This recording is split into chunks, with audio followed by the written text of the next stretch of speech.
네, 여러분 반갑습니다. 제가 지각하지 말라고 그렇게 잔소리를 했더니 이제 딱 제 시간에 12명이 딱 들어와 있어요. 그리고 또 여기에 2명이 와 있으니까 아마 토요일 날에 참여할 수 있는 거의 모든 인원이 제 시간에 딱 온 것 같습니다. 우리 시간을 잘 지켜줘서 감사하고요. 벌써 오늘이 8강입니다.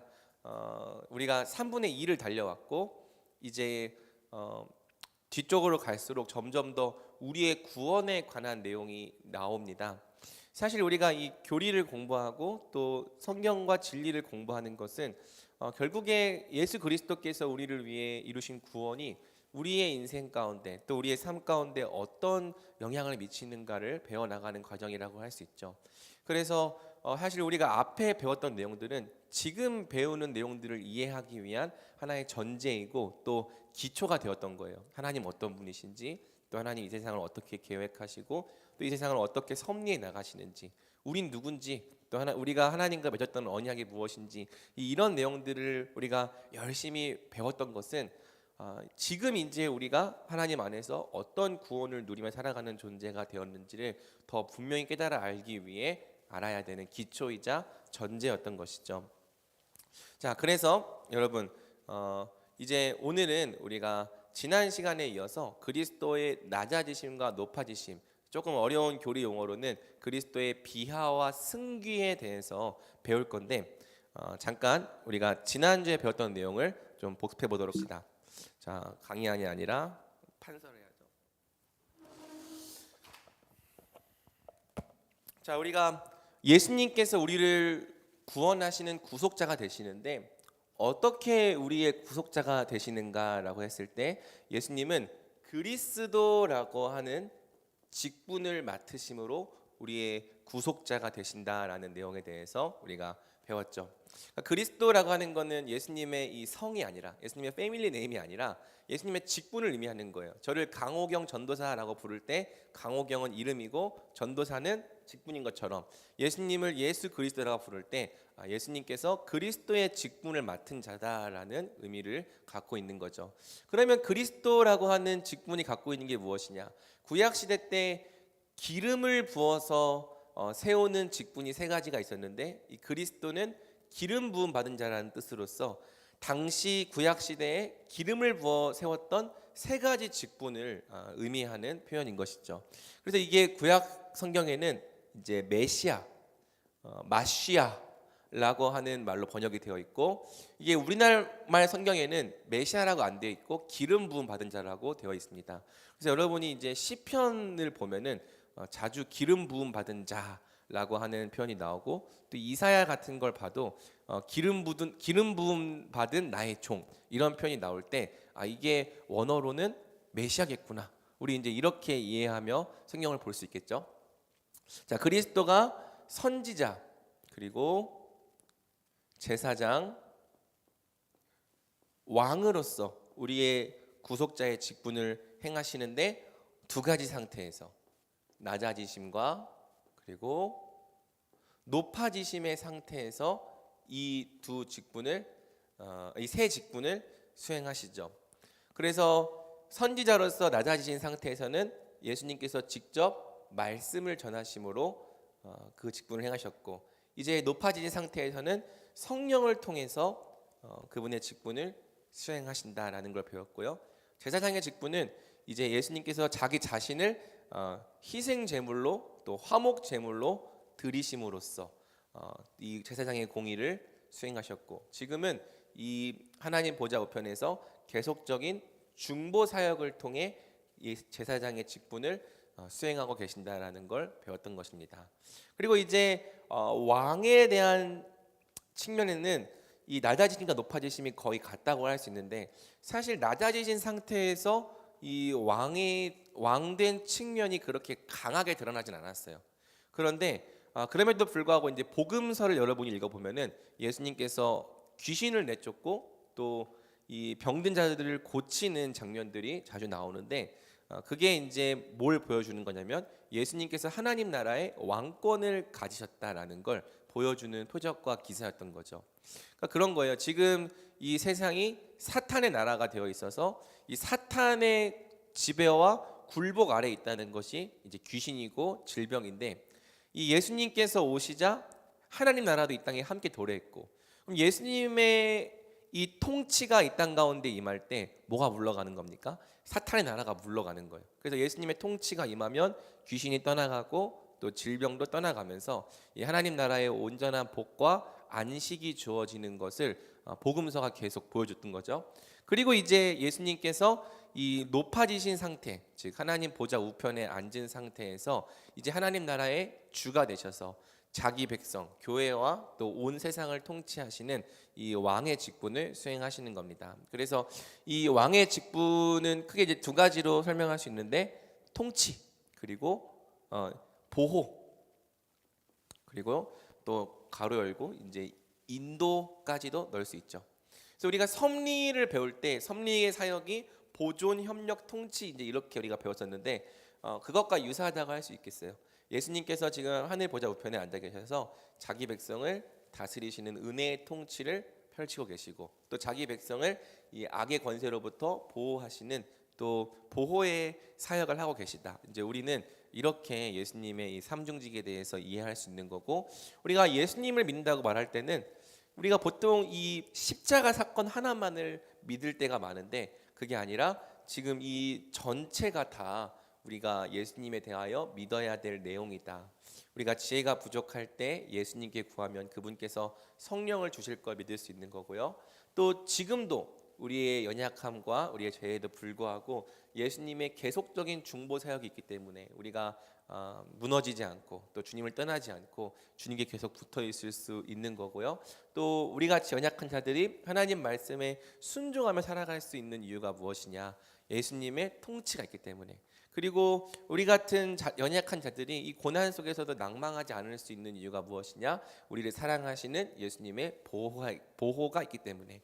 그래서 이 모든 특권을 다 누리며 살아가는 것이 구원받은 신자들의 특권이고, 우리는 이 모든 내용들에 대해서 분명히 알아야 하는 것이죠. 그래서 우리가 지난주에 이제 이렇게 세로로 봤다면은, 이제 오늘은 뭘 보는 거냐면 이렇게 보는 겁니다. 낮아지심과 높아지심, 이제 가로로 보는 거죠. 그리고 이 낮아지심과 높아지심에 대한 고백이 대단히 중요한 측면이 있는데, 어떤 게 중요하냐면, 우리가 매주 예배를 드릴 때 무엇을 고백하죠? 찬양하기 전에 사도신경을 고백을 하죠. 이 사도신경의 내용과 이 낮아지심과 높아지심의 내용이 관련이 있어요. 그래서 사실 우리가 사도신경에서 이 성부와 성자와 성령 하나님의 구속 사역에 대해서 우리가 고백을 하는데, 이 성자에 대한 부분에 대한 고백은 바로 이 낮아지심과 높아지심에 대한 고백이죠. 그런데 우리가 이 낮아지심과 높아지심에 대한 그 의미를 제대로 이해하지 못하고 그냥 주문을 외우듯이 사도신경을 고백한다면 이 사도신경이 우리에게 별로 유익이 없을 수 있는 것입니다. 그래서 오늘 이 강의 자체는 내용이 많지 않아요. 이제까지 우리가 배웠던 내용 중에서 제일 페이지 수가 적은 강인데 여러분이 분량은 적지만 분명히 알아야 되는 강의죠. 분명히 알아야 되는 장입니다. 그래서 예수님의 낮아지심과 높아지심, 이것을 분명히 알고 이제 앞으로 여러분들이 예배 시간에 사도신경을 고백할 때마다 이 내용을 떠올리면서 고백을 해야 되는 거예요. 그래서 여러분이 이 내용들을 좀 잘 따라오면 좋을 것 같습니다. 자, 그러면 바로 강의 안으로 들어가 보도록 하겠습니다. 자, 제가 질문을 하면은 여러분이 답변을 해주시는 방식으로 우리 제 27문을 한번 읽어보겠습니다. 그리스도의 낮아지심은 무엇입니까? 그리스도의 낮아지심은 그분의 태어나심과, 그것도 낮은 여건으로 태어나신 것과, 율법 아래 사신 것과, 이생의 여러 비참과, 하나님의 진노와 십자가의 저주된 죽음을 겪으신 것과, 묻히신 것과, 얼마 동안 죽음의 권세 아래 거하신 것입니다. 자, 제가 대부분 얘기하긴 했는데 다시 한번 이 서론 파트를 보겠습니다. 그리스도의 낮아지심과 높아지심, 교리적인 용어로는 그리스도의 비하와 승귀. 그래서 이제 약간 나이 드신 분들은 비하와 승귀란 표현을 더 즐겨 사용하는데, 제가 이제 이 강의안을 만들 때는 이제 초점을 여러분에게 맞추고 했기 때문에 이 낮아지심과 높아지심이라는 좀 더 순화한 용어를 사용을 했습니다. 그래서 사도신경의 성자 파트, 예수님에 대한 파트는 다 예수님의 낮아지심과 높아지심에 대한 고백이죠. 한번 외워볼까요? 이는 우리 주 예수 그리스도를, 그 외아들 우리 주 예수 그리스도를 믿사오니 이는 성령으로 잉태하사 동정녀 마리아에게 나시고 본디오 빌라도에게 고난을 받으사 십자가에 못 박혀 죽으시고 장사한 지까지가 이제 낮아지심이고요. 다음엔 높아지심이죠. 사흘 만에 다시 살아나사 하늘에 오르사 전능하신 하나님 우편에 앉아 계시다가 저리로서 산자와 죽은 자를 심판하러 오시리라. 자, 이게 지금 우리가 매주 사도신경을 통해서 그리스도의 낮아지심과 높아지심을 고백하고 있었다는 거예요. 그러면 이 그리스도의 낮아지심과 높아지심이 왜 중요하냐? 이 그리스도의 낮아지심과 높아지심이 바로 우리의 구원을 보여주고 있기 때문입니다. 그 예수님의 낮아지심과 높아지심 속에 우리의 구원이 다 들어있기 때문이죠. 그래서 가로 2번을 보면 그리스도의 낮아지심과 높아지심은 누구의 낮아짐과 높아짐이다? 그분과 연합된 우리의 낮아짐과 높아짐이라는 거예요.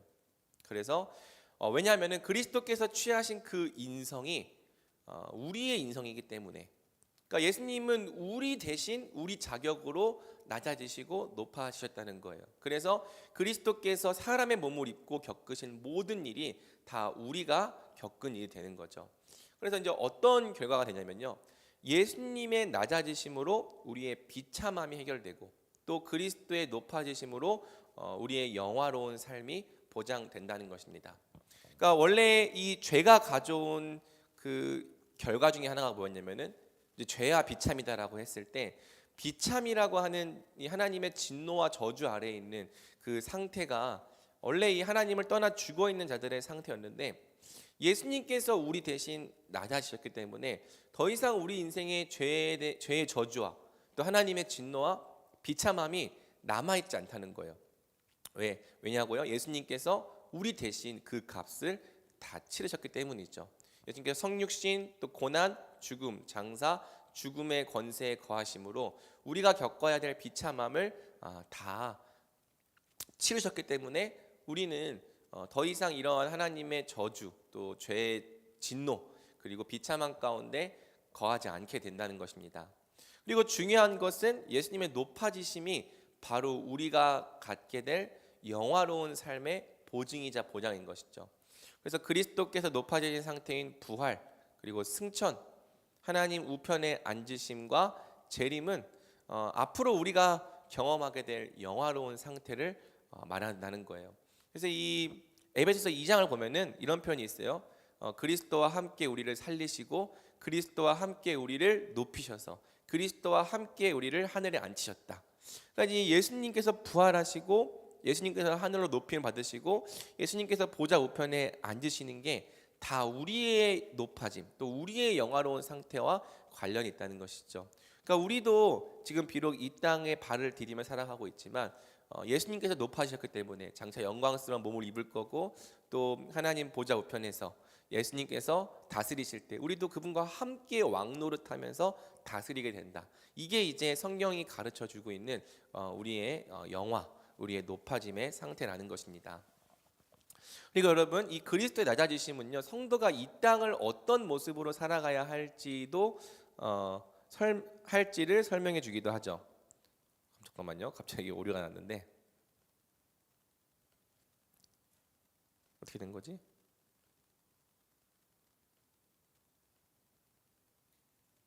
잠시만요.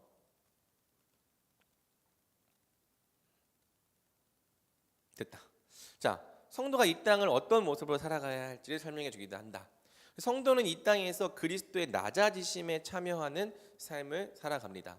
자, 우리 골로새서 1장 24절을 한번 읽고 설명을 할게요. 시작. 나는 이제 너희를 위하여 받는 괴로움을 기뻐하고 그리스도의 남은 고난을 그의 몸된 교회를 위하여 내 육체에 채우노라. 자, 여러분, 분명히 예수님에 의해서 우리의 죄와 비참의 문제가 해결되었다고 하는데 왜 우리에게는 여전히 이 연약함이 있고 또 슬픔과 아픔이 있고 고통이 있고 고난이 있을까요? 이게 남아있다는 것은 우리가 여전히 하나님의 진노와 저주 아래 있다는 뜻인가요? 이렇게 물어볼 때 그렇지 않습니다. 우리가 이 땅에서 고난과 또 고통을 겪는 것은 우리가 여전히 하나님의 진노와 저주 아래 있기 때문이 아닌 거예요. 이것은 하나님께서 우리도 예수님의 그 낮아지심에 참여하도록 남겨두신 고난의 성격인 거죠. 그래서 이 땅에서 하나님을 모르며 살아가는 사람들, 또 하나님과 대적하며 살아가는 사람들이 겪는 고난과 고통, 죽음은 다 저주의 성격을 갖고 있지만, 이 신자들이 겪는 고난과 고통과 이 어려움들은요, 절대 저주가 아닌 거예요. 이것은 하나님께서 자기 자녀를 더욱더 성숙하게 하시고 또 성장하게 하시는 이 훈련이자 또 징계인 것이죠. 제가 이 부분에 대해서는 이미 이 복음의 기초 설교를 하면서 설명했던 것 같습니다. 신자에게 고난은 이 하나님께서 주시는 징계이고 또 훈련이고 양육이다. 그래서 이것이 절대 우리에게 저주로서 남아 있는 게 아니라 하나님께서 우리를 사랑하시기 때문에 남겨두신 부분으로 이해해야 된다. 그럼 전도사님, 결국 신자도 죽기 때문에 하나님의 진노와 저주 아래 있는 거 아닙니까? 그것도 아니에요. 더 이상 신자의 죽음은 저주가 아닌 거죠. 이 부분에 대해서는 오늘 우리가 배우기도 할 거고요. 나중에 우리가 이 소요리 문답 37문, 38문을 배우면서도 배울 텐데, 더 이상 신자의 죽음은 이 죄와 저주의 진노의 죽음이 아닙니다. 이 불신자들의 죽음은 그렇습니다. 불신자들이 죽는 것은 이 죄와 저주의 진노의 죽음에 해당한다고 할 수 있지만, 이 예수님께서 우리 대신 죽으심으로 말미암아 이 죽음에서 이 저주의 성격이 제거된 것이죠. 그래서 기억할지 모르겠는데 지난 학기에 제자 훈련 받았던 친구들은 그 새가족반 책에 이런 표현을 봤을 거예요. 죽음이 죽었다. 죽음이 죽어버렸다. 예수님께서 이 죽음의 저주의 성격을 깨트리셨기 때문에 더 이상 이 죽음이 우리에게 어떤 이 저주도 되지 못하고, 오히려 이 죽음을 통해서 우리는 하나님의 영광, 또 주께서 계시는 낙원에 즉시 참여하게 되는 그러한 하나의 통로자 관문이 됐다는 얘기를 여러분들이 기억하면 좋은 것이죠. 그래서 이 낮아지심에 참여하는 삶이 절대 이 저주와 비참 때문에 그런 게 아니다라는 걸 여러분이 좀 마음에 새기는 게 중요해요. 왜 하나님 우리를 구원해 주셨다고 하면서 여전히 우리 인생 가운데 이런 고난을 겪게 하시는가? 그건 우리가 구원받지 못했다라는 증거가 아니라 오히려 하나님께서 우리를 사랑하시기 때문에, 또 우리를 양육하고 훈련하시기 위해서 남겨놓으신 고난이라고 여러분이 이해하면 좋은 것이죠. 그리고 여러분, 그리스도의 낮아지심에 참여하는 성도는 반드시 그분의 높아지심에도 함께 참여하게 되는 겁니다. 이거는 제가 설교 때 설명했지만 이 조금 용어를 바꾸면 이런 말이 되는 거예요. 그리스도의 고난에 참여하는 성도는 반드시 그분의 영광에 참여하게 된다. 그게 이제 그리스도의 낮아지심에 참여하는 성도는 반드시 그분의 높아지심에 참여한다라는 의미인 것이죠. 뒤쪽에서 좀 더 자세히 살펴보겠습니다. 자, 그러면은 우리가 낮아지심부터 하나하나 살펴보도록 하겠습니다. 낮아지심은 어디서부터 시작되냐? 예수님의 성육신으로부터 시작되죠. 그래서 2번을 보면 그분의 태어나심. 그런데 어떻게 태어나셨냐면 그것도 낮은 여건으로 태어나신 것. 가장 비참한 신분과 또 비참한 이 상태로 태어나신 게 예수님의 낮아지심의 출발이었다는 거예요. 자, 우선 이 예수님께서 사람의 몸을 입은 이 성육신이 얼마나 상상을 초월한 낮아지심이었는지 함께 기억을 해봅시다. 우리가 찬양을 불렀지만은 모든 능력과 모든 권세, 이 세상 모든 걸 창조하신 주님께서 우리와 같이 이 유한한 몸을 입으시고, 또 창조주이신 그 하나님께서 우리와 같은 피조물의 육체를 입으신다는 것이 우리가 너무 자주 교회에서 들었기 때문에 그냥 당연하게 받아들이지만, 사실 묵상할수록 너무나도 경이롭고 놀라운 일인 것이죠. 그러니까 아무리 하나님께서 우리를 사랑하신다고 하셔도 과연 사람이 될 수 있는가? 그런 낮아지심을 하나님께서 행하실 수 있는가라고 물어봤을 때 이 사실 엄청난 일이라는 것입니다. 그래서 우리 전통적으로 나이가 많은 연세에 있으신 목사님들이 이 부분을 이렇게 비유했어요. 우리 혁이 조는 거 아니지? 오프라인으로 와서 조는 거 아니지 이거? 바퀴벌레의 비유를 자주 하셨어요. 그래서 여러분이 만약에 바퀴벌레를 아무리 사랑한다 할지라도 바퀴벌레가 얼마나 우리에게 혐오감을 일으킵니까? 바퀴벌레가 여러분 집에 이제 혁이 방에 나왔다고 생각을 해봐. 근데 침대 아래로 들어가서 못 잡은 거지. 그날 밤에 잘 수 있니? 여기에 지금 바퀴벌레가 지금 다니면 잘 수 있겠니? 잘 수 없잖아요. 근데 사실은 우리가 하나님 앞에 바퀴벌레보다도 더 혐오스러운 존재이고 가증스러운 존재이고 그만큼 하나님의 진노를 불러일으키는 존재인 건데 하나님께서 그 바퀴벌레 같은 우리를 사랑하신 거예요. 그리고 그 바퀴벌레 같은 우리를 구원하시기 위해서 바퀴벌레가 되신 게 사실의 성육신인 거죠. 아니 어떻게 보면은 우리가 바퀴벌레가 되는 이 간격보다 창조주이신 하나님이 사람이 되는 간격이 훨씬 더 어마어마했다는 것입니다. 그러나 이 하나님께서 이 하나님의 아들이신 예수 그리스도께서 우리를 구원하시기 위해 친히 자기를 비우시고 또 겸손하게 자기를 낮추셔서 종의 형체를 사람의 몸을 입으신 것이죠. 빌립보서 2장 6절 7절을 보면 이렇게 됩니다. 그는 근본 하나님의 본체시나 하나님의 동등됨을 취할 것으로 여기지 아니하시고 그는 근본 하나님이시다. 그런데 오히려 자기를 비워 종의 형체를 가지사 사람들과 같이 되셨다. 이거를 정말 믿는 사람, 또 이게 진짜 우리의 믿음의 내용으로 깨달아지는 사람은요, 그 예수님의 낮아지심에 감사하지 않을 수 없고 찬양하지 않을 수 없는 거예요. 그리고 이 예수님을 위해 경배하지 않을 수가 없는 것이죠. 그리고 이제 예수님께서는 이 성육신을 하실 때 가장 낮고 비참한 여건으로 태어나신 겁니다. 예수님 그래도 낮아지실 때 좀 사람 중에서 그래도 괜찮은 여건으로 오실 수 있잖아요.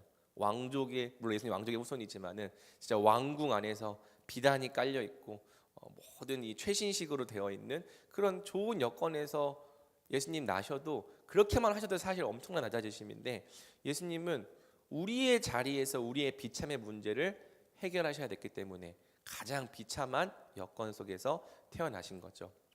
아기로 태어나셔서 인간의 손에 양육을 받으셨다. 예수님 창조주시지만 정말 이 자기의 똥 오줌도 스스로 해결할 수 없고 또 이 어머니 마리아가 젖을 물려주지 않으면 그 젖조 자신의 이 배고픔조차 해결할 수 없는 그러한 비참한 여건에서 태어나셔서 예수님 자라나셨던 거고요.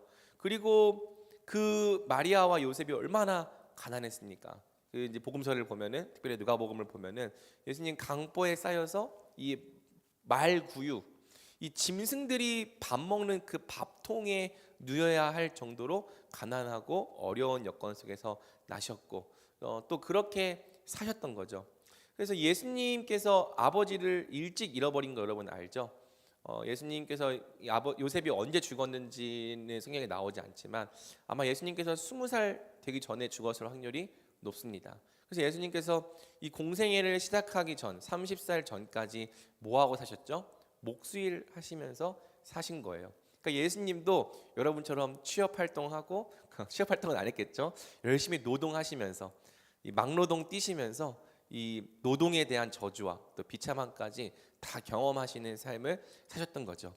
그래서 여러분 예수님이 여러분 이해할 수 있다니까요. 여러분이 이제 또 우리 직장인들도 있는데 어제 이제 의경이가 되게 머리 아프다고 그래서 되게 마음이 아팠는데 직장인들의 마음을 이해하실 수 있습니다. 왜? 예수님도 열심히 목수 일 하셨으니까 그 근무한다는 건 이 노동의 저주를 경험한다는 건 이게 얼마나 힘든 일인지 다 아시는 거죠. 그것까지 해결하시기 위해서 이렇게 낮은 여건으로 나셨던 거예요. 그럼 예수님이 낮은 여건으로 태어나신 게 낮아지심의 전부인가? 그렇지 않습니다. 그거는 시작일 뿐이에요. 자, 3번 예수님은 율법 아래에 나셔서 율법에 복종하는 삶을 사셨던 거죠. 자, 예수님의 본래 위치가 무엇입니까? 예수님의 본래 위치는 창조주로서 이 모든 존재 법칙과 방식을 세우신 분이죠. 그래서 예수님은 원래 율법의 주인이시고 또 율법을 만드신 입법자시고 또 그 율법을 모세에게 수여한 수여자이신 거예요. 죄송합니다. 그러므로 이 원래 예수님은 그 율법 아래 매여서 율법 복종함을 사실 이유가 전혀 없으신 분인 거죠. 그런데 성경은 뭐라고 말하냐면은 예수님께서 율법 아래에 나셔서 우리 대신 모든 율법에 복종하셨다라고 말을 하는 것입니다. 왜요? 아까도 말했지만은 예수님께서 사람의 몸을 입으신 것은 우리 대신 우리의 자리에서 구원을 이루시기 위해서인 거예요. 우리가 원래 이 예수님의 모든 율법에 복종해야 하는 위치에 있었기 때문에 예수님은 우리 대신 이 율법에 복종하는 자리에 서셨던 것이죠. 잠깐 이제 칠판을 보면은 제가 여러 번 그렸지만 다시 한번 그려보겠습니다. 이 언약에 대한 구조를.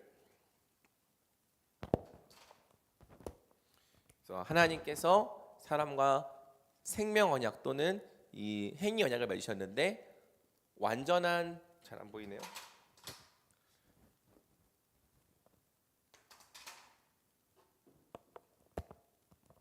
하나님께서 사람과 이 완전한 순종을 조건으로 해서 이 완전한 순종이 나중에 이제 모세 언약 때 가면은 율법으로 제시가 되는 거예요. 율법을 다 지키는 게 완전한 순종인 거죠. 순종을 조건으로 해서 이제 영생도 이걸 의라고도 표현하기도 하고 하나님 나라를 주시는 생명 언약을 맺으셨는데 원래 여기에 이제 우리가 들어가 있어야 되는 거죠. 사람이 들어가 있어야 되는 건데 이제 이게 우리가 지금 할 수가 없잖아요. 아담이 벌써 실패했잖아요. 이게 파기가 됐다고요. 그래서 예수님께서 우리 대신 이 자리에 들어가셔야 됐던 거죠. 그래서 예수님이 우리 대신 율법 아래에서 율법을 복종하시는 삶을 사셔야 했다는 것입니다. 그래서 이제 예수님이 우리 대신 이 하나님 나라의 영생과 의를 얻게 되시는 거고 이걸 우리에게 어떤 방식으로 주신다고요? 믿음을 통한 그리스도와의 연합을 통해서. 이게 이제 은혜 언약의 구조인 것이죠. 이 정도는 여러분이 이제 안 보고도 그릴 수 있게 될 거라고 생각을 합니다. 자, 그래서 우리의 구원을 위해서는 죄책의 해결과 더불어 의의 성취가 필요하다. 영생의 자격은 이 죄책이 뭐냐면 이제 유죄라고 하는 건데 죄에 대한 책임이 해결된 것만으로 주어지지 않는다. 왜냐하면 죄가 없는 사람은 그냥 죄가 없는 사람일 뿐이지 의로운 사람은 아닌 거죠. 우리가 이 감옥에서 자기 형량을 다 마치고 나온 사람을 의인이라 부르진 않잖아요. 그러니까 형량을 다 마쳐서 죄에 대한 책임이 다 해결되었을지라도 그 사람을 의인이라고 부르진 않는 거죠. 그래서 우리가 영생의 자격을 얻기 위해서는 아까 이제 보여줬던 그림처럼 그에 합당한 의가 필요한 건데 율법에 대한 순종이 필요한 건데 이걸 누가 하냐는 거예요. 예수님께서 우리 대신 그걸 하셔야 됐다는 거죠. 그래서 예수님은 모든 율법을 다 지키심으로 율법의 의를 이루시고 본래 아담이 성취하셔야 했던 해야 했던 행위 언약을 대신 성취하신 겁니다. 그런 의미에서 이제 성경은 예수님을 둘째 아담이다 그렇게 말을 하는 거죠.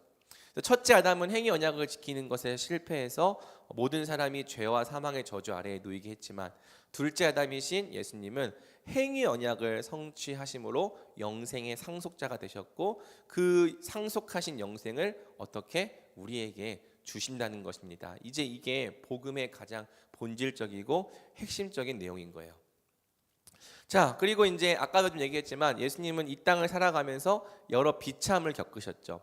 그래서 아담과 하와의 죄는 이 땅에 저주를 가져왔는데 1번 너는 남편을 원하고 남편은 너를 다스릴 것이니라. 이것은 이제 관계에 대한 저주죠.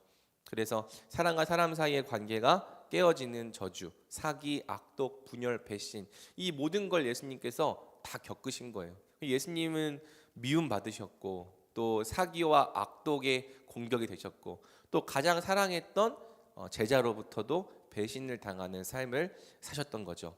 그리고 너는 내 평생에 수고하여야 그 소산을 먹으리라. 이제 이거는 노동에 대한 저주인데 열심히 노력해도 뭔가를 성취하기가 되게 어렵고 또 먹고 살기 위해서 계속 노동하지 않으면 이 살 수 없는 연약한 상태에 놓인 저주죠. 이건 이제 가시덤불과 엉겅퀴. 그래서 예수님도 어린 나이에 아까 말했지만은 아버지를 잃고 나서 계속해서 노동하시고 수고해서 소산을 먹어야 되는 그런 비참의 삶을 사셨던 겁니다. 그리고 너는 흙이니 흙으로 돌아갈 것이니라. 예수님도 비록 참 하나님이고 참 사람이시지만 계속해서 이 사망의 영향 아래에 있는 연약한 육신을 입고 사셨던 거죠. 그래서 예수님도 피곤하셔서 주무시고, 또 예수님도 참 머리 둘 곳 없고 연약한 그 몸을 입고 이 땅을 사셨던 거예요. 그래서 배가 고프면 줄이시고 이러한 상태로 사셨던 거죠. 그래서 죄의 결과로 인한 비참과 고난을 몸소 다 겪으신 것, 이게 이제 예수님의 낮아지심이라는 겁니다. 그러면 이게 이제 예수님의 낮아지심의 전부인가? 그렇지 않습니다. 가장 결정적인 게 무엇이냐면 바로 하나님의 진노와 십자가의 저주된 죽음을 겪으신 것, 이게 이제 예수님께서 겪으신 이 낮아지심의 가장 절정인 거죠. 그리스도가 겪은 가장 큰 고난은 바로 하나님의 진노를 우리 대신 받으신 것입니다. 예수님 원래 죄가 조금도 없으신 거룩한 분이셨고요, 또 창세로부터 이 아버지와 항상 하나이셨던 분인데, 이 하나님 하나이셨고 또 아버지로부터 항상 무한한 사랑을 받고 계셨던 분인데, 예수님은 이 사람의 몸을 입고 우리의 자격으로 하나님 앞에 서서 그 순간만큼은 하나님께 모든 진노를 대신 받으시는 자로 서셨던 것입니다. 그래서 본래 우리가 받았어야 하나님의 진노를 우리 대신 받으신 것, 이게 이제 예수님께서 겪으신 낮아지심의 되게 중요한 부분인 것이죠. 그리고 여러분, 이건 원래 소요리 분답에 없는 부분인데 제가 한 가지 추가한 부분이 있습니다. 우리가 사도신경에서 본디오 빌라도에게 고난을 받으사라고 고백하는 부분이 있는데, 여러분 이게 어떤 뜻인지 알고 고백하고 있습니까? 아마 그냥 본디오 빌라도에게가 예수님 죽였지 이렇게 고백을 했다면은 조금 잘못 알고 있었던 거라고 할 수 있습니다.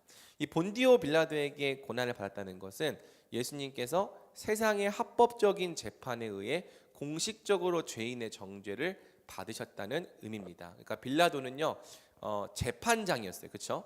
재판장으로서 예수님을 죄인으로 정죄하고 죽인 모든 사람의 대표였던 것이죠. 그래서 예수님께서 본디오 빌라도에게 고난을 받으셨다라는 것은 자 중요합니다. 우리 대신 그리고 우리에 의하여 죄인으로 정죄되셨다는 것을 의미하는 겁니다.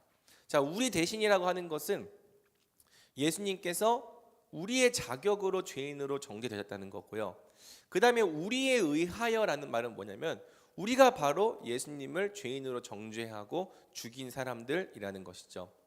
성경은요 우리 모두가 예수님을 죽인 자들이라고 설명을 하는 거예요.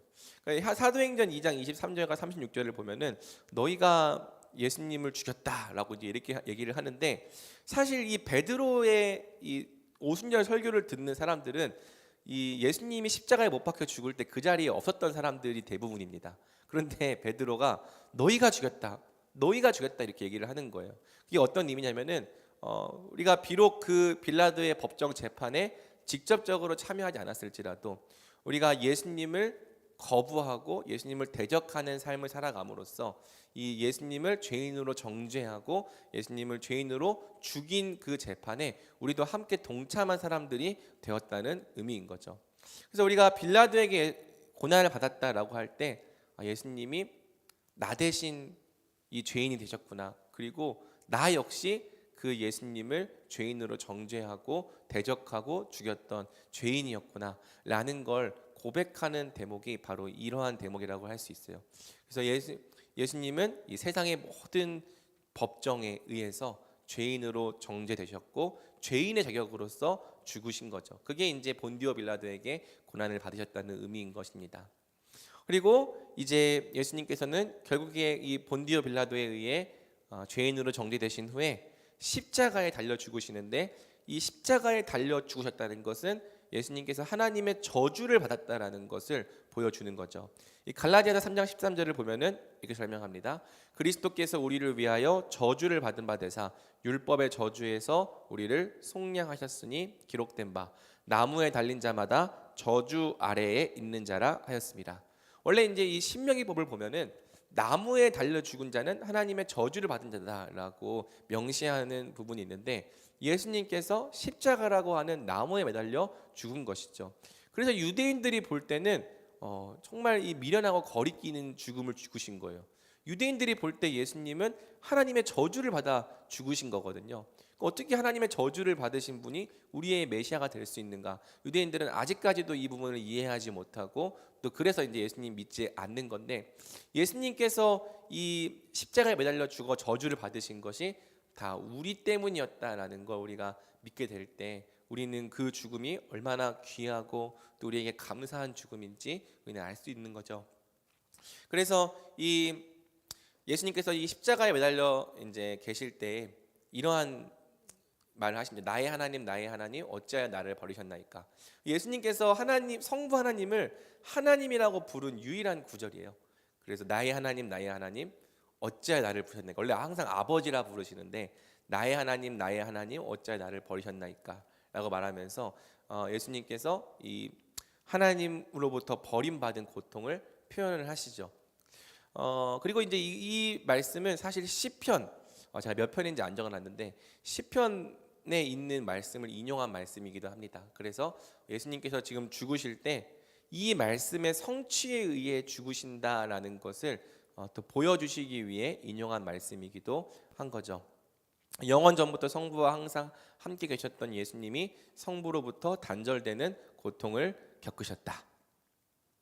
자, 그래서 제가 이제 이 부분 때문에 그 몇 번 질문을 받았어요. 아니, 삼위일체 하나님이신데 어떻게 분리될 수 있는가? 그러니까 이제 여기서 이제 이 단절이라고 하는 표현 때문에 오해할 수 있는데, 이 순간 예수님께서 성부 하나님으로부터 분리되거나 예수님이 하나님이 아니게 되셨거나 그렇게 됐다는 의미가 아닙니다. 예수님은 우리의 자격으로서 인성으로서 하나님과 단절되는 고통을 겪으신 거예요. 하지만 그럼에도 불구하고 예수님은 십자가 매달려 죽으시는 그 순간에도 참 하나님이셨던 거죠. 이 부분은 사실 좀 이해하기 어려운 부분일 수 있지만 또 잘 묵상해 보면 신비로운 부분이기도 합니다. 예수님께서는 우리의 자격으로서 사람의 상태로서 버림받으셨지만 또 그 버림받으신 분이 참 하나님이신 예수님이기도 하기 때문에 그 예수님께서 우리의 모든 죄값을 지불하시는 그 값을 지불하실 수 있게 되는 거죠. 그러니까 만약에 예수님이 참 하나님이시고 참 사람이지 않으시면은 이 하나님으로부터 버림받고 죽으실 수도 없고, 그리고 혹시 그렇게 버림받고 죽으셨다고 할지라도 참 하나님이 아니시면 우리의 모든 죄값을 다 지불하실 수도 없는 거예요. 그래서 이 참 하나님이시자 참 사람이시라는 게 이 예수님의 죽으심 안에 되게 신비로운 이 결과로서 작용을 하는 거죠. 뭐 정 이해가 안 된다면은 이렇게 고개를 이렇게 가르등하는데 넘어가도 좋을 것 같습니다. 이걸 이제 궁금해하는 분이 있어서 제가 얘기를 한 거예요. 그래서 예수님께서 우리 대신 죽음의 분리를 경험하셨기 때문에, 자, 죽음의 분리라고 이제 얘기를 하죠.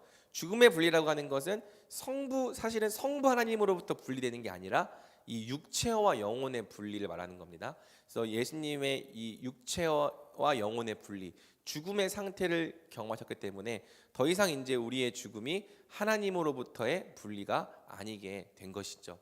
그래서 우리는 죽었을 때 하나님으로부터 분리된 상태로 있지 않고 오히려 도리어 즉시 하나님께서 계신 그 보좌 앞으로 인도를 받게 되는 것입니다. 자, 그리고 마지막 6번까지 하고 잠깐 10분간 휴식하는 시간을 갖겠습니다. 묻히신 것과 얼마 동안 죽음의 권세 아래 거하신 것. 십자가에서 죽으신 그리스도는 무덤에 묻히시고 죽음의 권세 아래 있게 되었습니다. 그래서 묻히셨다라고 하는 것은 예수님께서 분명하게 죽으셨고 죽음의 권세 아래 계셨다는 의미인 거고요.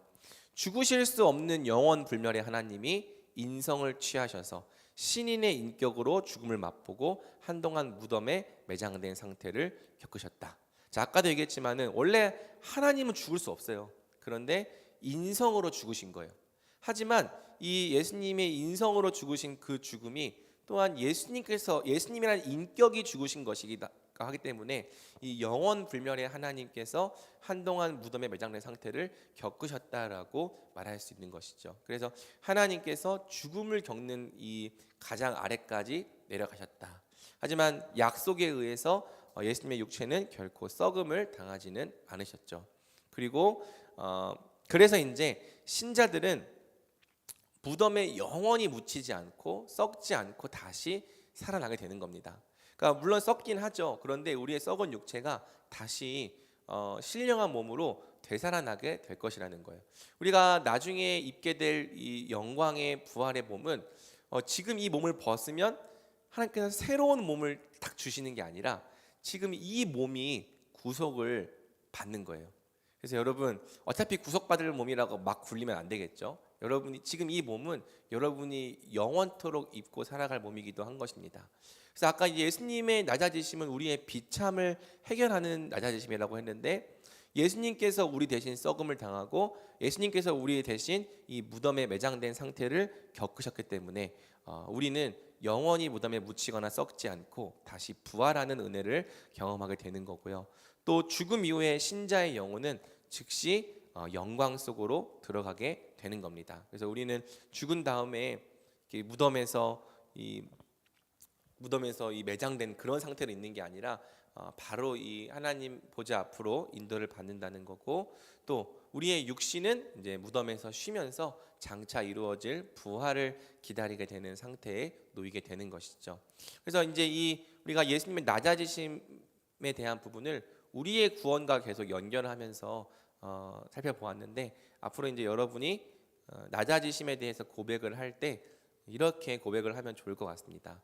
그래서 하나씩 다시 복습을 해보면, 자, 동정녀 마리아에게 나시고, 이제 이것은 예수님의 성육신을 말하는 거죠, 그렇죠? 성육신 날 때 낮아지신 태어남, 낮아지신 출생, 그래서 매우 비참한 여건으로 태어나신 것뿐만 아니라 동정녀에게 나셨다는 것은 죄가 없이 태어나신 출생을 말하는 거죠.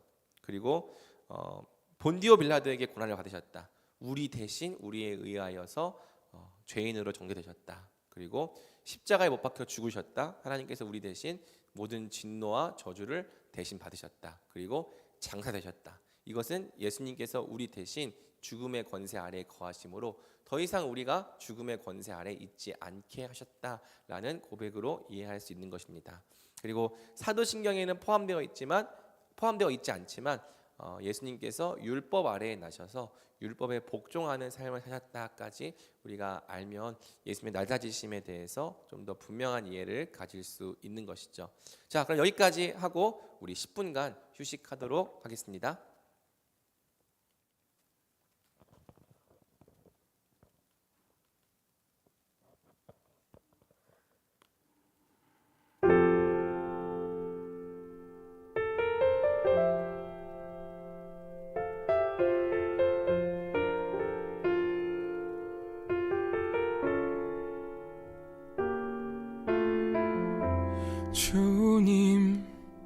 주님의 생각 속에서 나를 잊으십니까?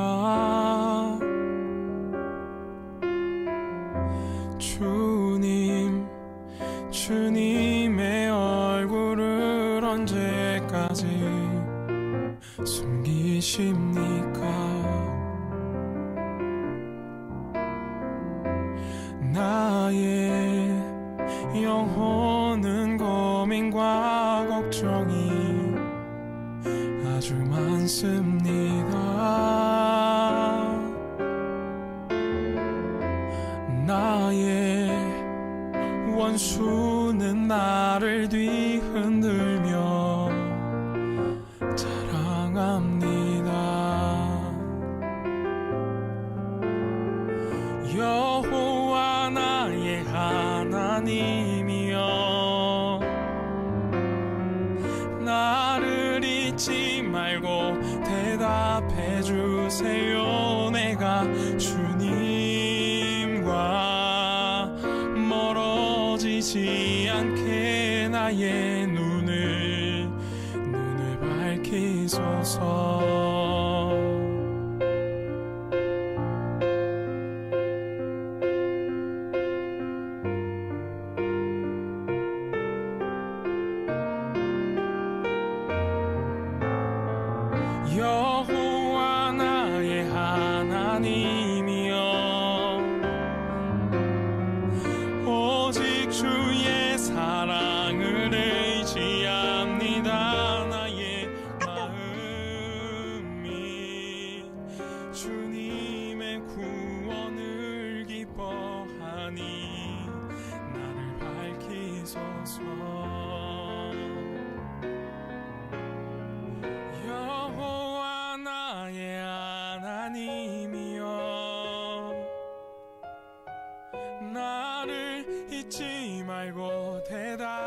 주세요. 내가 주님과 멀어지지 않게 나의 눈을 밝히소서. 나의 눈을 밝히소서.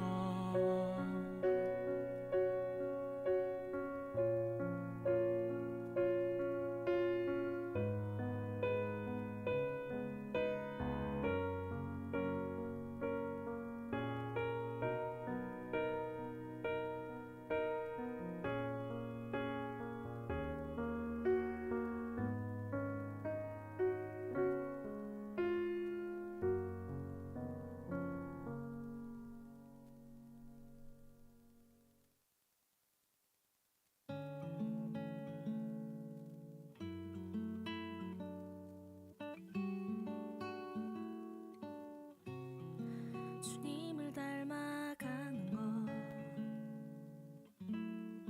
그의 형상대로 우리 지으신 사랑의 비밀, 주님을 기억해 하시려 주님을 따라가는 것, 나의 계획과 생각들 모두 주님 앞에 내려놓고 나갑니다. 주 안에서 내 모습 속에서 주님 얼굴 나타나길 원합니다. 내 걸음 속에서 주의 인도하심 나타나길 원합니다. 공허한 세상 가운데 우리 보내신 주의 뜻을 따라서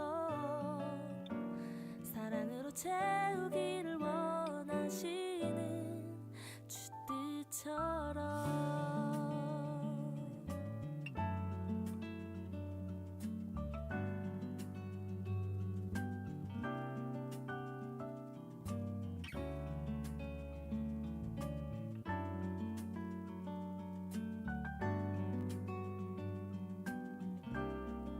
주님을 바라보는 것, 나의 연약함까지도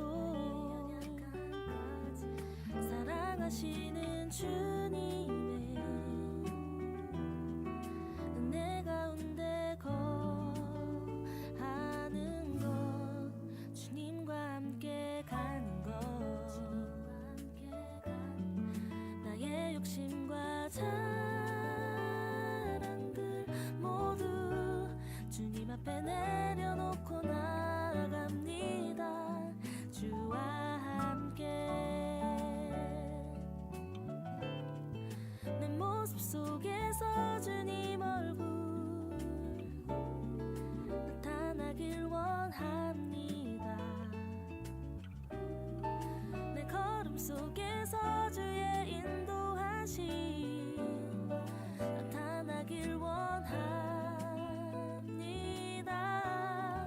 공허한 세상 가운데 우리 보내신 주의 뜻을 따라서 사랑으로 채우기를 원하시는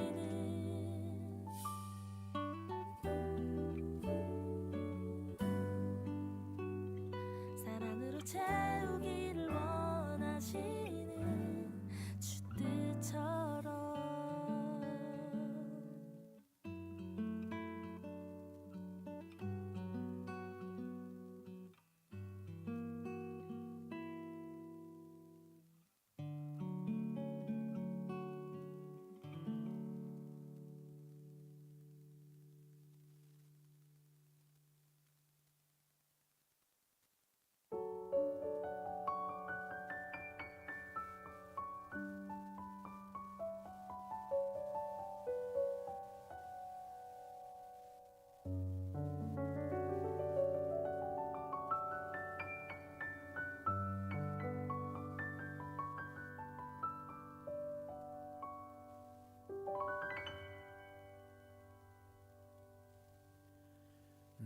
지금까지 지내온 것은 주의 은혜라 주의 은혜라 지금까지 지내온 것은 내가 하나님의 자녀 된 것은 주의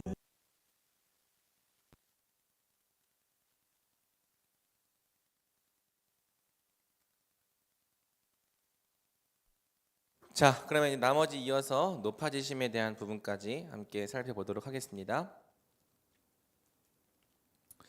자, 높아지심에 대한 부분을 보겠습니다. 그리스도의 높아지심은 무엇입니까? 여러분 한번 함께 읽어주세요. 시작. 그리스도의 높아지심은 사흘 만에 죽은 자들 가운데서 다시 살아나시고 하늘로 올라가시고 하나님 아버지의 우편에 앉으시고 마지막 날에 세상을 심판하러 오시는 것입니다. 자, 높아지심의 이제 시작이 뭐냐면 사흘 만에 죽은 자들 가운데서 다시 살아나신 것. 이걸 두 글자로 뭐라고 말하죠? 부활이라고 말하는 것입니다. 예수님께서 부활하신 게 이제 높아지심의 시작이죠.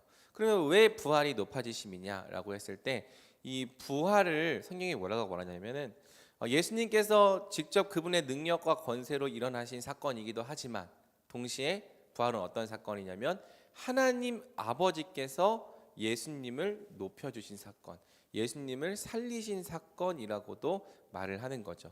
그래서 사도행전을 보면은 하나님께서 살리셨다, 하나님께서 다시 일으켜 세우셨다라는 표현, 약간 수동적인 부활로 이렇게 묘사하는 내용들이 많이 나오는 겁니다.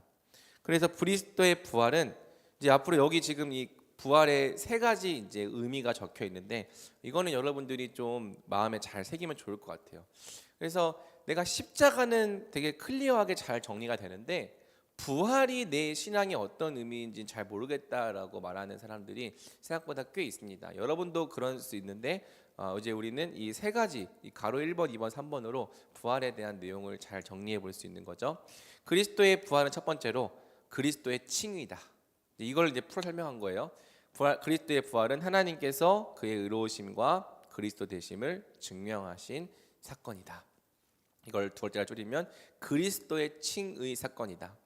그러면은 왜 예수님이 의로우신 분인 걸 하나님께서 증명해 주셔야 했느냐? 아까 예수님께서 어떤 모습으로 죽으셨다고 했어요?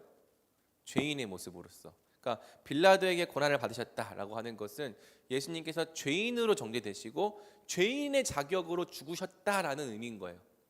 그러면 지금 사람들이 볼 때 예수님은 죄인의 자격으로 죄인의 모습으로 죽으신 분인 건데 만약에 예수님께서 그렇게 죽고 끝나셨다면 그분이 진짜 의로운 분이신지, 그분이 정말 구원자인지, 그분이 정말 그리스도신지, 그분이 정말 하나님의 아들이신지 알 길이 없는 거죠.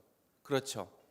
그리고 그래서 이제 하나님께서는 이 예수님이, 이 예수 그리스도가 바로 진정한 의인이었고 또 너희를 위한 구원자였다. 그는 자기 죄 때문에 죽은 게 아니라 너희 때문에 죽은 의인이었다라는 걸 증명해 주신 사건이 바로 부활인 것입니다. 다시 살리심으로 그의 의로우심과 또 죄 없으심을 증명하신 사건인 것이죠. 그리고 이제 우리가 아까 그림을 그렸지만은 이제 이 강의를 보면은 이 예수님께서 완전한 순종을 행했을 때 받게 되는 그 대가가 뭐예요? 완전한 순종을 했을 때 받게 되는 대가가 영생. 이 영생을 받으신 사건이 부활인 거죠. 아니 예수님 원래 영원하신 분인데 영생을 받으실 필요가 뭐가 있습니까? 근데 이 영생은 누구를 위해 받으신 거다? 우리를 위해 받은 거예요. 우리를 위해서. 그래서 예수님은 사람의 자격으로 죽으셨고 사람의 자격으로 하나님으로부터 영원한 생명의 상급을 받으신 거죠.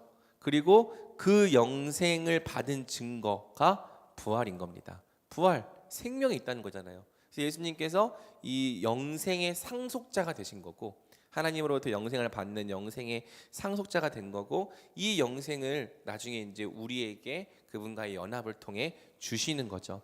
그래서 부활은 예수님께서 의롭다 칭함받은 사건이고 또 예수님께서 우리를 위해 영생을 성취하셨다라는 걸 보여주는 사건이구나. 우리는 그렇게 이해할 수 있는 거죠. 또 하나님은 그의 부활을 통해 예수님이 바로 그분의 아들이시고 또 하나님께서 세우신 구원자이심을 드러내신 거예요.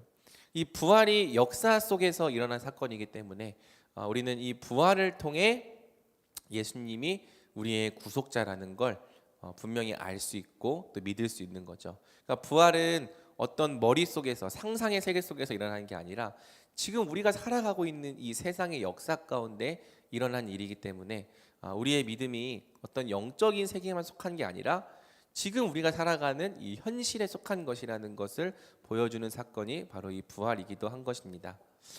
그리고 예수님의 이 부활은 반대 측면에서 보면은 뭘 보여주는 거냐면 죽음의 권세가 깨어졌다라는 걸 보여주는 것이죠. 그래서 이 영생을 받았다고 하는 것은 더 이상 죽음이 사람을 구속하지 못하고 사람을 이 억압하지 못하고 가다놓지 못하고 오히려 예수님께서 이 죽음의 권세를 뚫고 살아나셨다는 건데 이게 뭘 보여주는 것이냐면은 죽음의 권세가 깨어졌다라는 걸 보여주는 거예요. 그래서 예수님은 죽음에 대해서 승리하신 거죠. 원래 성경은 죽음이 바로 맨 나중에 멸망받을 원수라고 말합니다. 고린도전서 15장 25절에서 26절을 보면은 이 죽음이 최후의 원수다라고 성경은 이렇게 말하는 건데 이 예수님께서 죽음의 권세를 이기시고 부활하심으로써 죽음이 죽은 거예요. 죽음이 더 이상 우리를 이 하나님과 분리시키지 못하고 우리를 죄와 저주의 상태로 떨어뜨리지 못하는 상태가 된 거죠. 원래 죽음이라고 하는 것이 우리를 하나님과 단절시키고 저주의 상태로 떨어뜨리는 역할을 하는 건데 그런 역할을 이제 하나도 못하게 되었으니까 죽음이 죽었다. 이제 이렇게 말을 하는 겁니다. 그래서 예수님의 부활은 죽음의 권세가 깨어진 사건 이렇게 정리할 수 있겠고요. 동시에 예수님의 부활은 우리의 몸 우리가 앞으로 장차 입을 육체를 입고 영광스럽게 부활하신 사건이기 때문에 이 예수님의 이 영광스러운 몸을 보면은 우리의 몸이 앞으로 저러하겠구나라는 걸 또 볼 수 있다는 거예요. 그래서 성경은 예수님의 부활이 우리 부활의 첫 열매다. 그리고 보증이다. 예수님께서 부활하신 것을 보면서 우리도 장차 예수님과 같은 모습으로 영광스럽고 신령하고 강한 몸을 입고 부활하겠구나라는 걸 알 수 있는 것이죠. 그래서 부활을 이렇게 세 가지로 여러분이 정리하면 좋겠고요. 그러면 부활로 끝나느냐? 아닙니다. 하늘로 올라가시고 하나님 아버지 우편에 앉으신 것까지도 예수님의 높아지심이죠. 예수님은 부활 이후에 하나님에 의하여 하늘로 높임 받으셨습니다. 하나님은 부활을 통해 그리스도의 의를 인정하셨고요. 또 그를 하늘로 들어 올리심으로 그를 영화롭게 하셨습니다. 그래서 우리가 빌립보서 배웠지만은 예수님께서 죽기까지 아버지께 복종하시고 순종하셨잖아요. 그래서 이 하나님 아버지께서는 이 죽기까지 아버지께 순종하시고 복종하신 예수님을 다시 살리실 뿐만 아니라 모든 능력과 모든 이름 앞에서 주님으로 세웠다. 그리고 그 예수 그리스도께 영광을 돌리게 하셨다라고 이렇게 말을 하는 거죠. 죽기까지 복종하신 예수님을 모든 이름 위에 주로 세우셔서 영광을 받게 하신 것입니다. 그리고 이 예수님의 승천은 그와 연합된 우리의 높아짐을 보여주는 것이죠. 에베소서 2장 5절 6절을 보면은 허물로 죽은 우리를 그리스도와 함께 살리셨고 또 어떻게 합니까? 함께 일으키사 그리스도 예수 안에서 함께 하늘에 앉히시니. 그래서 예수님의 이 높아지심 또 그분이 높이 들어 올리심 받는 것은 우리도 그분과 함께 높아질 것을 보여주는 것이라 할 수 있습니다. 그리고 이제 승천하신 예수님은 하나님 아버지 우편에 앉으셨는데요. 이게 이제 우리가 사도신경에서 고백하는 내용이죠. 하나님 우편에 앉으신 것은 성경적으로 봤을 때 예수님께서 나라와 왕권을 받으신 것이라고 이해할 수 있습니다. 다니엘서 7장 14절을 보면은 인자라는 사람이 등장하거든요. 그 인자에게 하나님께서 어떻게 하시는지를 보여주는데 우리 다니엘 7장 14절은 중요하니까 한번 같이 읽어볼까요? 시작. 그에게 권세와 영광과 나라를 주고 모든 백성과 나라들과 다른 언어를 말하는 모든 자들이 그를 섬기게 하였으니 그의 권세는 소멸되지 아니하는 영원한 권세요 그의 나라는 멸망하지 아니할 것이라. 그러니까 이게 지금 다니엘 서면은 구약 시대잖아요. 구약 시대 때 벌써 하나님께서 다니엘에게 장차 어떤 일이 있을지를 보여줬는데 인자 같은 이가 등장을 해서 하나님 보좌 앞에 나아간다라는 이 환상을 보는 거예요. 그 인자 같은 이가 하나님 보좌 앞에 나아가니까 하나님께서 그 인자 같은 이에게 어떻게 하시냐면은 권세를 주시고 영광을 주시고 나라를 주신다는 거죠. 그리고 모든 백성과 나라들과 다른 언어를 말하는, 그러니까 모든 방언이 다 그를 섬기게 하시는데 그에게 주어진 권세가 소멸되지 않는 영원한 권세고 그의 나라가 멸망하지 않는 영원한 나라가 될 것이라고 이야기를 한 거죠. 그리고 이제 복음서에서 예수님이 자기를 가리켜 가장 자주 사용하신 표현이 무엇입니까? 인자. 내가 인자다.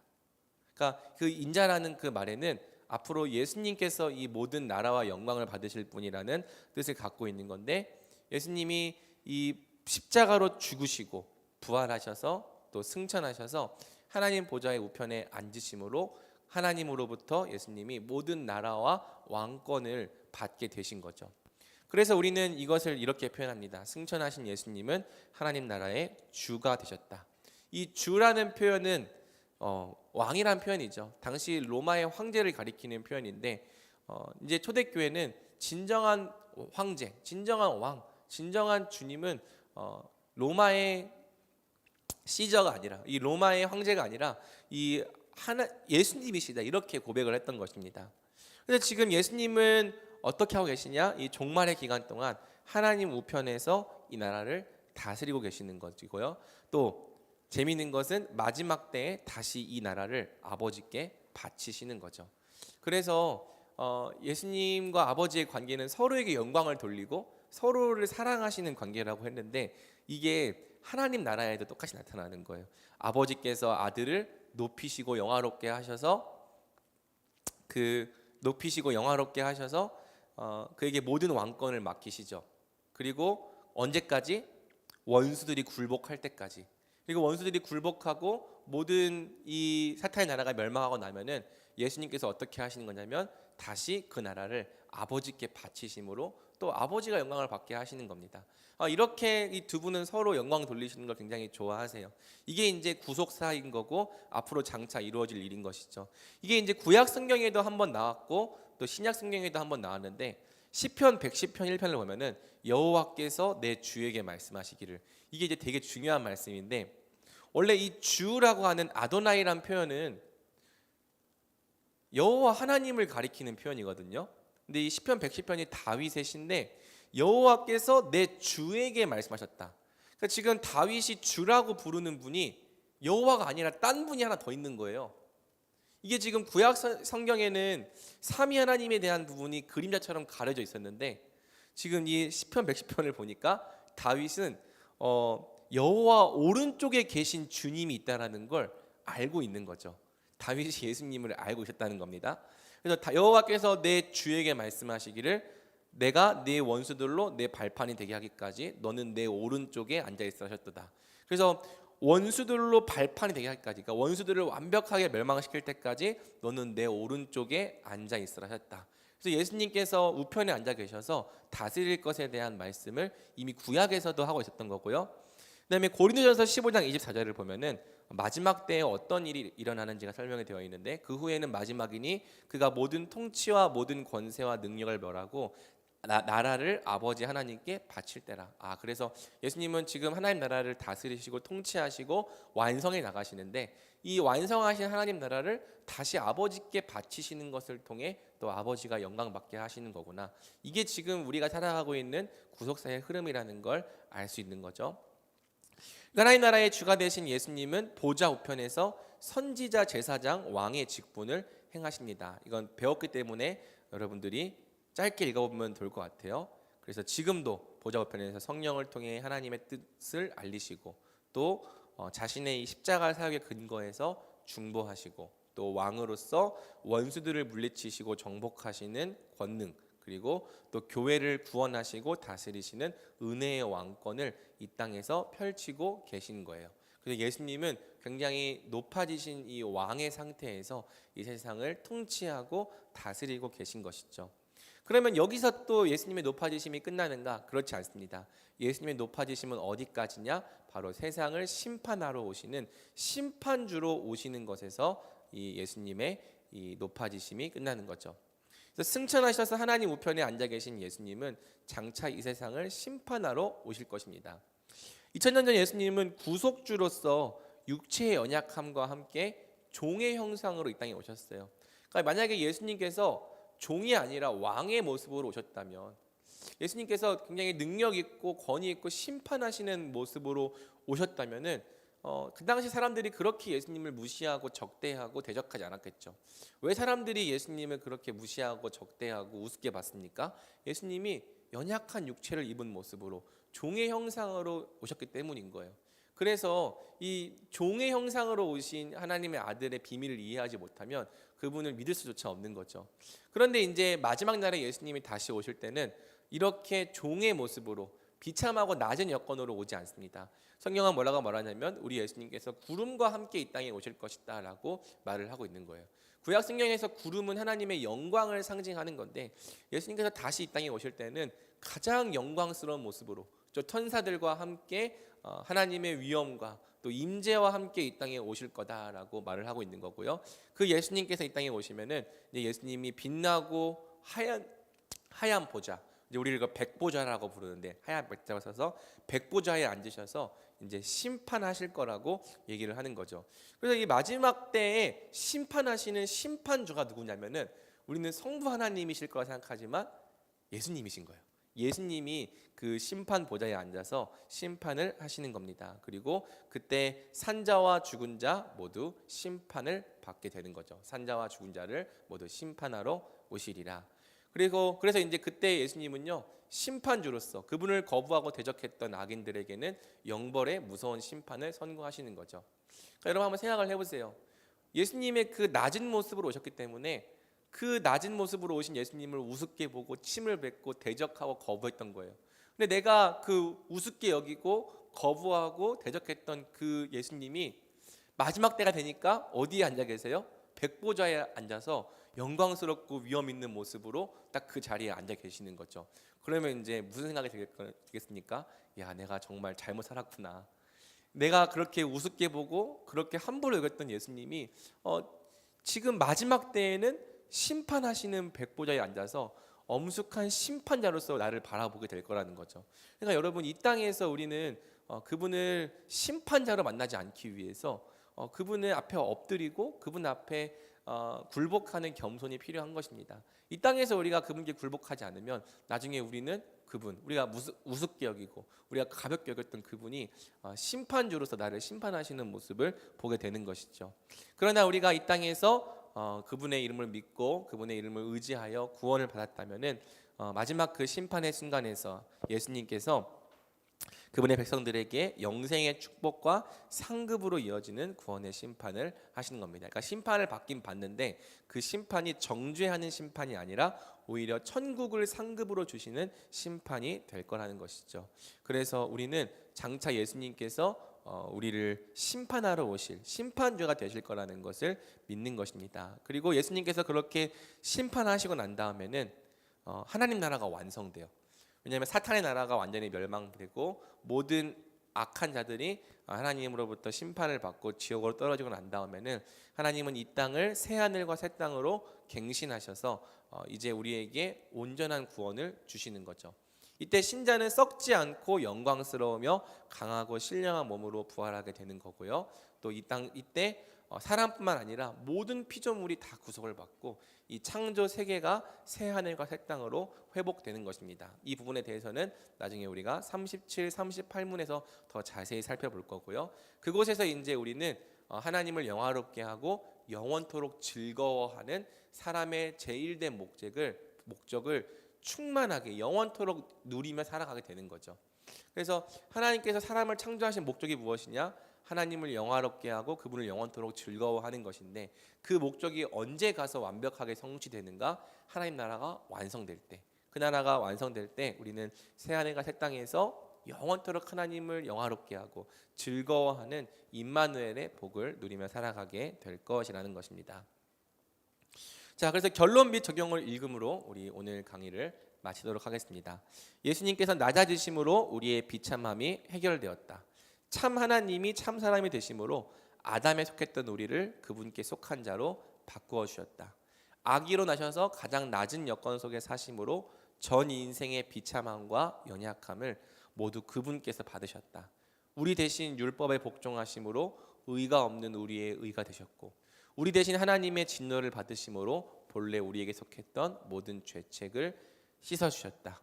우리 대신 죽음의 분리를 겪으심으로 이제 더 이상 우리의 죽음은 하나님과의 분리가 아니게 되었고, 우리 대신 묻히심으로 우리의 영혼은 더 이상 사망의 권세 아래 있지 않게 되었다. 그러므로 우리의 연약함과 비참함을 보게 될 때마다 예수를 깊이 생각하자. 히브리서에 있는 말씀이죠. 예수를 깊이 생각하라는 거예요. 그의 낮아지심을 깊이 묵상하자. 그리고 그분께서 우리를 위해 주신 구원과 사랑을 날마다 붙잡고 살아가는 우리가 되자. 그래서 우리 연약함과 비참함을 보게 될 때 우리보다 더 앞서 우리의 모든 연약함과 비참함을 담당하신 예수님을 깊이 생각하는 거고, 그래서 이제 구원을 우리에게 허락하신 그 예수님을 생각할 때 우리는 낙심하지 않고 도리어 이것조차 그리스도의 남은 고난을 내게 채우는 것이라고 생각하면서 하나님께 감사하고 영광 돌리는 삶을 살아갈 수 있는 거죠. 낮아지심을 분명하게 아는 게 이렇게 중요하다는 것입니다. 2번을 읽어봅시다. 시작. 예수님께서 높아지심으로 우리에게 승리와 영광이 약속되었다. 그가 사망의 권세를 깨트리고 부활하심으로 우리의 영혼도 새로운 생명으로 거듭났으며 우리 몸도 마지막 때의 부활을 기다리게 되었다. 그가 하늘에 오르심으로 우리의 시민권도 하늘에 속하게 되었으며 그가 보좌 우편에서 통치하심으로 우리도 만물 위에 충만한 그의 몸이 되었다. 이 세상에 속한 사탄의 나라는 날이 갈수록 멸망하고 쇠퇴하나 우리가 속한 하나님 나라는 점점 더 흥황하여 마지막 때의 완성을 향해 달려가고 있다. 그리고 우리 주 예수 그리스도께서 재림하실 때 사탄의 나라는 완전히 멸망하고 하나님 나라는 완성될 것이다. 그러므로 그리스도 안에 있는 승리와 영광을 찬양하자. 또 승리와 영광을 우리에게 주시는 예수를 깊이 생각하자. 뭐 하라고요? 예수를 깊이 생각하라고요. 예수님의 높아지심을 그냥 말로만 고백할 뿐만 아니라 이걸 생각하라는 거예요.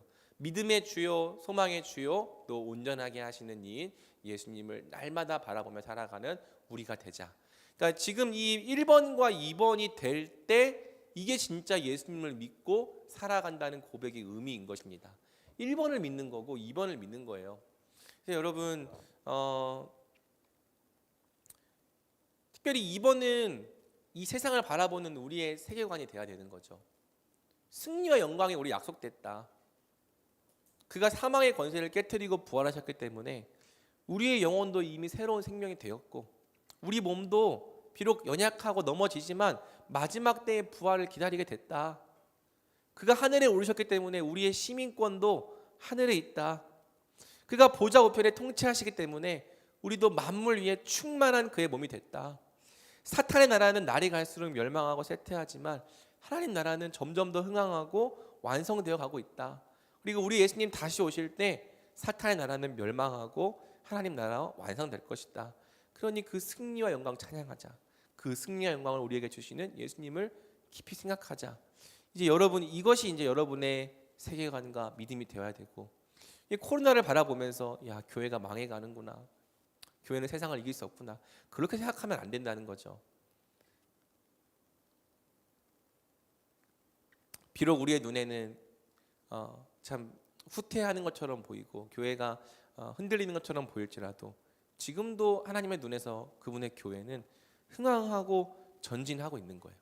또 비록 교회가 그렇게 사람들에게 조롱과 비웃음거리가 됐을지라도 성경에 의하면 우리는 여전히 그분의 몸이고 만물 위에 있는 그분의 충만한 자들인 거예요. 그러니까 여러분 우리를 이렇게 바라보는 게 얼마나 중요한 것인지 여러분이 깊이 마음에 새겼으면 좋겠고요. 이 승리와 영광을 주시는 예수님을 깊이 생각하면서 그분의 높아지심에도 동참하는 우리가 되어야 하는 것이죠. 그리고 3번은 이제 이것을 믿는 우리가 이제 어떻게 살아야 될지에 대한 적용이라 할 수 있는데, 우리 마지막 3번 같이 읽어보겠습니다. 예수님의 낮아지심과 높아지심은 또한 우리가 이 땅에서 어떤 모습으로 살아야 할지를 보여주는 최고의 모범이다. 예수님은 누구든지 나를 따라오려거든 자기를 부인하고 자기 십자가를 지고 나를 따를 것이니라 라고 말씀하셨다. 또 너희 중에 누구든지 크고자 하는 자는 너희를 섬기는 자가 되고 너희 중에 누구든지 으뜸이 되고자 하는 자는 모든 사람이 종이 되어야 하리라 라고 말씀하셨다. 왜 제자들은 이렇게 살아야 하는가? 바로 그리스도께서 낮아지심으로 높아지시고 죽으심으로 생명을 얻으시고 고난을 받으심으로 영광을 받으신 분이기 때문이다. 인자가 온 것은 섬김을 받으려 함이 아니라 도리어 섬기려 하고 자기 목숨을 많은 사람의 대속물로 주려 함이니라. 그러므로 예수님의 낮아지심과 높아지심의 비밀을 아는 자마다 그분과 같이 자기를 낮추고 섬기며 기꺼이 고난을 받는 삶을 살아가게 된다. 누구든지 예수님과 같이 자기 십자가를 지고 낮아질 마음이 없는 자는 결코 그분을 따를 수 없음을 기억하라. 도리어 참된 생명과 높아짐 그리고 영광을 위해 기꺼이 낮아지는 삶을 살아가기로 결단하라. 아멘. 그래서 여러분, 예수님의 낮아지심과 높아지심은 결국 우리를 끊임없이 낮아지는 삶으로 초대하고 인도해 간다는 걸 우리가 알아야 합니다. 정말 예수님을 믿는 자들, 정말 예수님이 어떤 분이신지를 알고 그분을 인격적으로 만난 자는요, 끊임없는 자기의 죄성, 또 자기 사랑과 싸우는 삶을 살아가는 거예요. 조금이라도, 정말 삶의 한 절이라도 예수님을 닮고자 낮아지려 하고 섬기려 하고 또 그분과 함께 고난 받으려 하는 것이죠. 왜? 이렇게 고난 받는 삶의 끝에는 예수님과 함께 높아지는 삶도 있을 것임을 믿기 때문에. 그래서 예수님의 그 영광, 부활, 구원, 천국의 그 놀라운 상급을 아는 자는 어떻게 살아가는가? 그분과 함께 낮아지고 고난 받는 삶을 살아갈 수밖에 없다는 것입니다. 그래서 우리가 예수님을 잘 믿고 있는가를 뭘 보면 알 수 있어요? 내가 나의 삶 속에서 낮아지는 삶을 살아가고 있는가? 섬기려 하는가? 섬김을 받으려 하기보다 섬기려 하는가를 보면은 우리가 예수님을 잘 믿고 따라가고 있는지를 볼 수 있는 것이죠. 그래서 여러분, 우리가 낮아지심과 높아지심을 우리의 믿음의 내용으로 삼으면서 동시에 어떻게 합니까? 그분을 닮고자 그분과 함께 높아지기 위해서 그분처럼 낮아지는 삶을 계속 살아갈 것을 우리가 결단하고 또 그렇게 적용하면 좋을 것 같습니다. 네, 오늘 강의는 이제 여기서 마치기로 하겠고요. 평소보다 한 15분 정도 일찍 끝났어요. 그래서 여러분 한 3분 정도 휴식을 한 다음에 각 훈련 구역으로 흩어져서 이제 모임을 할 텐데 한 가지 이제 여러분들에게 공지할 것이 있다면 다슬 간사님이 또 오늘 취업 때문에 이 시험을 보러 가서 다슬 간사님 구역을 좀 희연 간사님 구역과 또 제 구역으로 나눠야 될 것 같습니다. 제가 금방 나눠서 카카오톡으로 공지를 해줄 테니까요.